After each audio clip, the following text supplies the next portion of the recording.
nieleze kwamba kwenye shughuli zetu za polisi tumefanikiwa kuwakamata watuhumiwa 3 au ni raia wa nchi jirani ya kigeni. Hao wanatuhumiwa na tuhuma mbalimbali za uhalifu, lakini pia na matukio ya utapeli. Miongoni mwa matukio hayo ni pamoja na matukio ya wizi wa pesa na mali ambazo zinahifadhiwa ndani ya magari. Kumekuwepo na taarifa za matukio ya watu kuibiwa pesa, kiasi cha pesa kwenye magari ambayo yanakuwa yameegeshwa kwenye maeneo mbalimbali, aidha majumbani au kwenye maeneo ya kazi. Kwa mtu anakuta tu gari lake limefunguliwa au limevunjwa kioo upande wa pembeni na kiasi cha pesa kinakuwa kimeibiwa, au mali kama vile hizi laptop, kompyuta mpakato hizi. Sasa kwenye hawa walikamatwa kuhusiana na tukio moja ambalo nitalieleza hapo.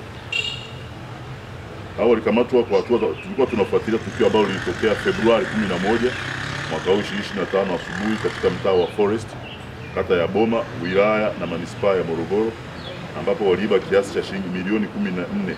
Hii ilikuwa ni mali ya mtu mmoja anaitwa Saidi Daudi Mfaume, miaka 31, mfanyabiashara na mkazi wa Forest Morogoro.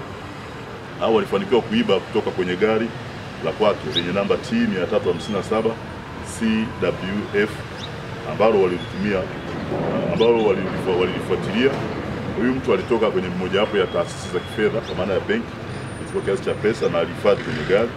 Kwa hiyo hao walikuwa kwenye hilo eneo wameegesha, walifuatilia, walikuwa wana gari za usajili namba T 442 DGD aina ya Toyota Mark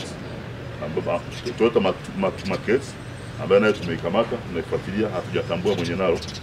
Kwa hiyo walifuatilia kutoka kwenye eneo la benki alipotoka na akaenda kuegesha kwenye makazi yake. Baadaye watuhumiwa walifanikiwa kuvunja kioo cha pembeni ya gari hilo na kuiba kiasi hicho cha pesa ambacho ni shilingi milioni 14. Kwa hiyo watuhumiwa hawa wanatumia fursa ya kuegesha kwenye maeneo kama hayo, taasisi za kifedha, kuweza kufuatilia watu ambao wanafanya miamala mbalimbali, na nafikiri na watu wao wengine ambao tunawafuatilia wanaoshirikiana nao kuwapa taarifa watu ambao wanafanya miamala mikubwa. Kwa hiyo awali watuhumiwa walikuwa wameegesha maeneo ya taasisi za fedha na kufuatilia nyendo za wafanyabiashara wanaofanya miamala mikubwa kisha kuwafuatilia. Waliokamatwa wametambuliwa kwa majina kuwa ni: wa kwanza anaitwa Kafue Njenge. Yeye huyu ana miaka 40, ni Mkikuyu. Kazi zake ni dalali, lakini pia ni mkazi wa Lutokutoku Kijaido nchini Kenya. Lakini tunaye Josephine Wambui Kauriti. Yeye ana umri wa miaka 54, ni Mkikuyu, mfanyabiashara, mkazi wa Embakasi, Nairobi, Kenya. Tunaye Daniel Timothy Mtua. Huyu ana miaka 37, ni Mkamba, lakini pia ni dalali, mkazi wa Kangudo Road, Mola, huko nchini Kenya.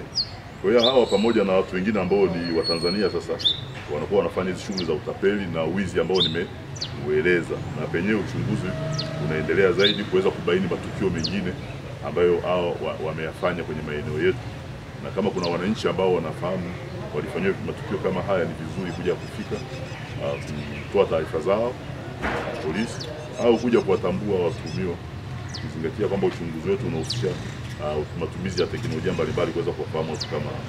Kwa hiyo jeshi la polisi linawashukuru wananchi wote wema ambao wanaendelea kutoa ushirikiano kwa kutoa taarifa sahihi na muhimu kuhusu uhalifu.